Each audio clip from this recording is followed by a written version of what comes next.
Mm. Hello, everyone.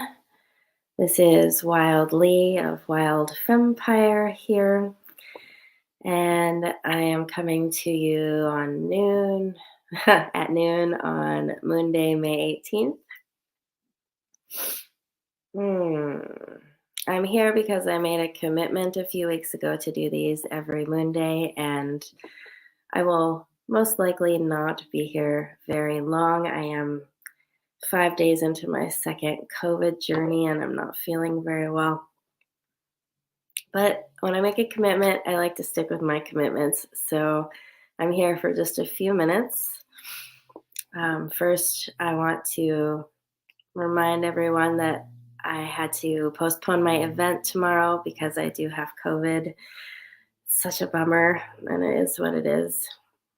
So if you had planned on joining me there, uh, please keep your eyes open, and when I can reschedule that, I will make sure to do so. Hmm. Yeah, and what feels really alive for me in this moment, what's really been apparent for me in these last few days where my body's been really moving through something challenging,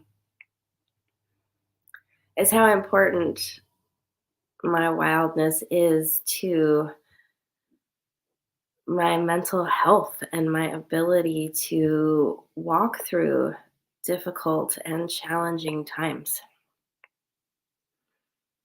I talk a lot about this journey of becoming undomesticated, and I don't think I've yet really spoken to why it's so important on a really personal level. And it feels to me like this experience that I'm going through now, my second round of COVID,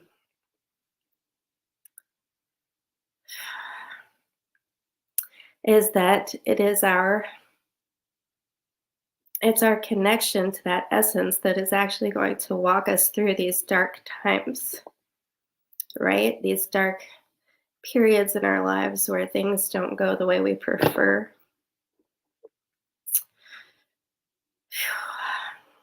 Or where we have challenges, or where our body doesn't operate the way we want it to, or we lose something we really longed for. It's not playing safe that's going to get us through those times.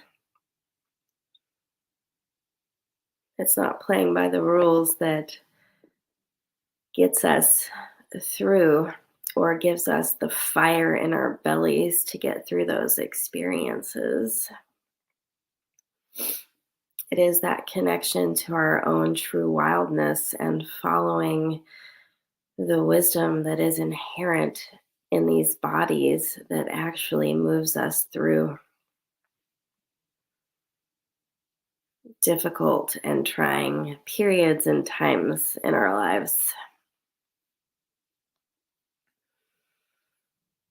And so, just to add some texture to this conversation of what it means to be domesticated and to undomesticate ourselves,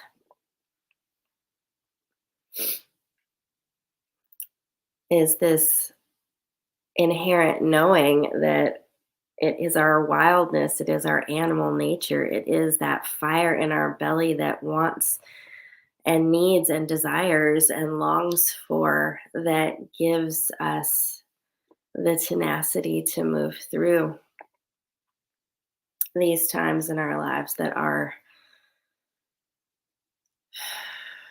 complicated or edgy or unpreferred.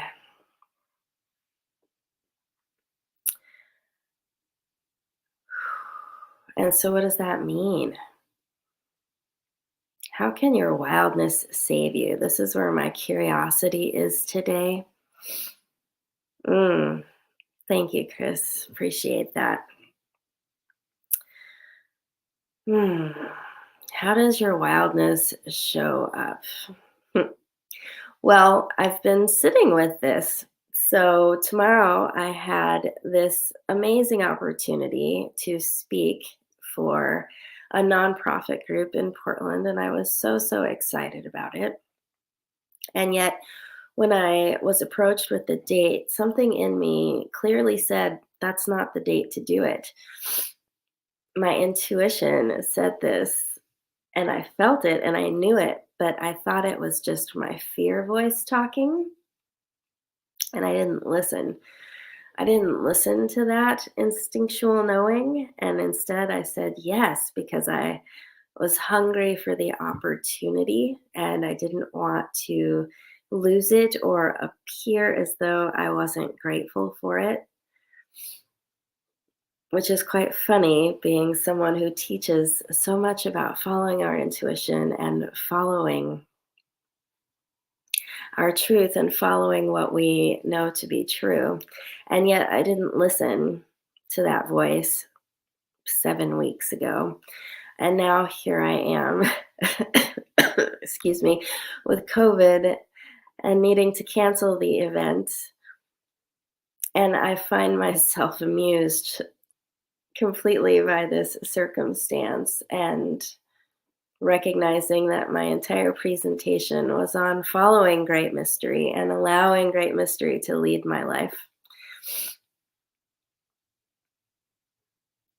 And so leaning into that lesson of, mm, had I followed my wildness, had I followed my truth, had I followed what was honest in my body and requested a timeline that was more in alignment, I would not be finding myself in this particular position.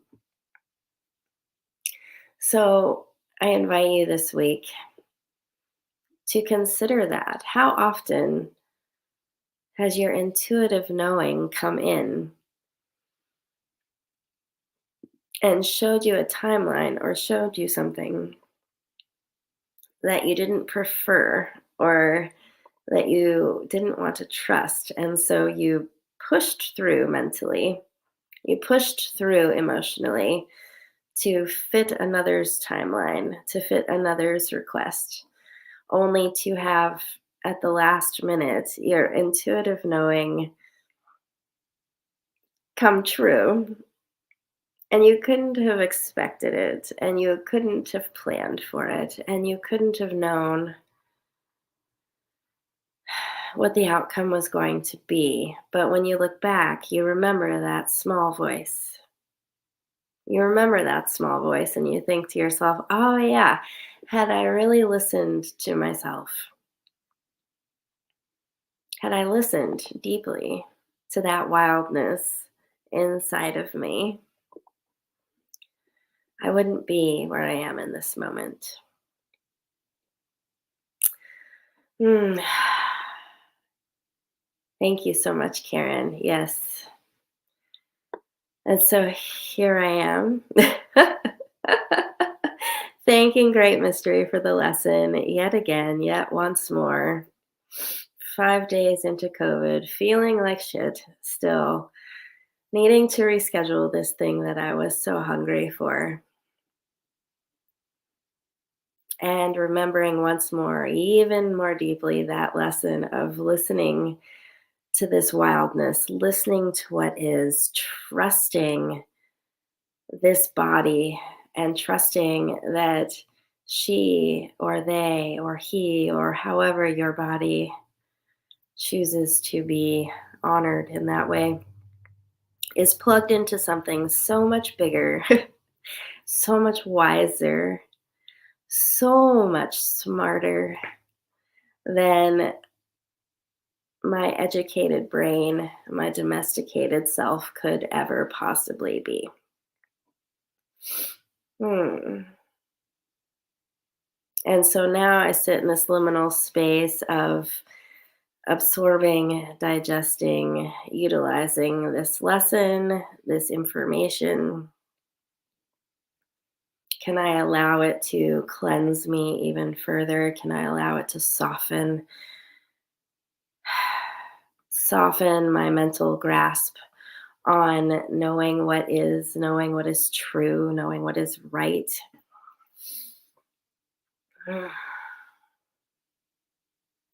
Can we allow these difficult and challenging times full of things that are very unpreferred to be gateways to gold, to offer us lessons of continuity, to trust that this too is happening for me. It's fucking happening for me. Mm.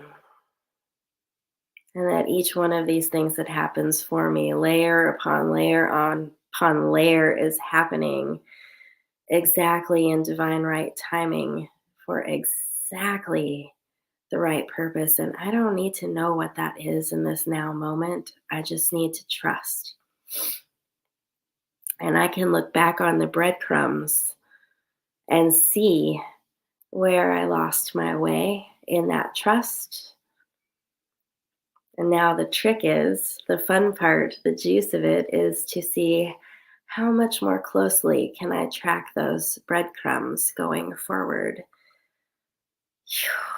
Can I learn this lesson so that I don't have to learn it again? Maybe, maybe not. Can I allow it to be fun? Can I allow it to not be so heavy? Can I allow it to be whatever it must be? Oh man, this COVID thing is a trip, let me tell you. When it first began 5 days ago, it truly felt like this energetic experience, this opening of my channel, unlike any disease I have ever felt. And this is my second go round with it. And I am truly feeling this reorientation in my physical body with this experience.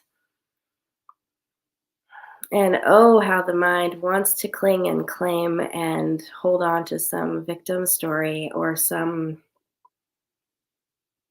that will trigger an emotional response. Hmm. And yet, deep down underneath that, I'm really sensing great mystery calling me forward, really wanting to hold on to this as a lesson, as a learning, as a point of anchoring, particularly at this full moon time with the closing of this eclipse portal, this intense experience that we have collectively moved through. Can I simply allow it to be an anchoring point of this deeper wisdom of learning how to listen to myself and to trust that this is my body reorienting and reorganizing to a new field that we are all sharing and coexisting within. And that feels really true in my bones, as fucking uncomfortable as it is. There is a reorganization occurring,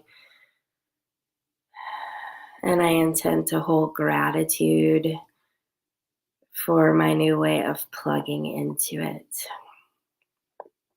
Mm.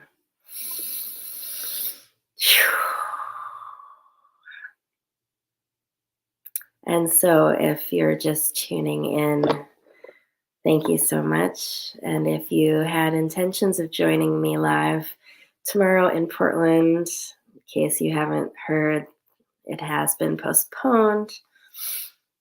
And when I do get a new date and time, I will be sure to let you all know.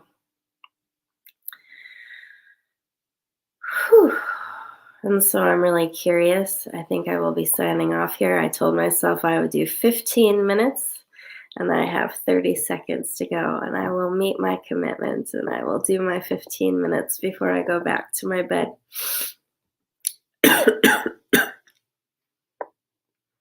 But I want to leave you with an invitation this week, and with an invitation at this full moon to lean into this idea of your own wildness and how our wildness might actually be the thing that saves us individually and collectively.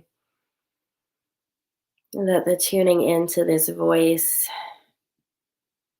of truth that lives within is what will actually give us the tenacity and the map to move through the times that we are walking the spiral that we are heading into. And I invite you to take time at this full moon to really listen to your own wild knowing. What is she speaking to you? What have you been ignoring in these last 2 weeks because you do not prefer it, or because it is uncomfortable, or because you don't want it to be so? I challenge you to take some moments to look at it anyway, because it is unpreferred, because it is uncomfortable. If we are not looking at these things, it's when they catch us off guard that they cause the most ruckus and damage in our day to day. We don't have to like something and we don't have to prefer it in order for it to be what is true right now and requiring our attention. So I would love to know how this lands for you. I would love to know what arrives for you. Thank you so much for tuning in, for supporting me and keeping this weekly commitment. I hope that you have all that you need, and I will tune in with you again next Moonday.